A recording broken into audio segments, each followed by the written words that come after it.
Yaqinda oldimga 20 yoshli patsientim kelyaptilar, 126 kilodilar, umuman hayz ko'rmayaptilar. Ya'ni hayz ko'rish uchun ginekologim tomonidan menga har oy gormon yoziladi. Bu gormonlarni ichib, yana ham ishib semirib ketyapman deb murojaat qilyaptilar. Birinchi navbatda bu yerda men xato deb ayta olaman, gormon preparatni bunaqa ortiqcha vaznli yosh qizga yozishdan oldin uni ovqatlanish ratsionini ko'rib chiqish kerak edi va albatta ortiqcha vazndan xalos bo'lishiga yordam berish kerak.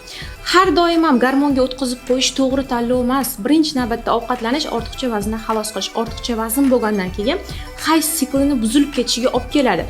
Shuning uchun ham men murojaat qilmoqchiman yosh qizlarga ham, onalarga ham farzandinglarni har qanaqangi gormon preparatlariga o'tkazishdan oldin ortiqcha vazndan xalos bo'lishiga yordam beradi. Ratsionida progesteron, estrogen gormonni normaga soladigan mahsulotlar bormi? Chunki mana shu ikkita gormon ham aynan hayz siklini buzilib ketishiga, hayzni umuman kelmasligiga ham sabab bo'ladi. Qalqonsimon bez gormonlari ham sabab bo'ladi. Faqatgina hayzni zo'rlab chaqiruvchi gormonlar bu yechim bo'la olmaydi.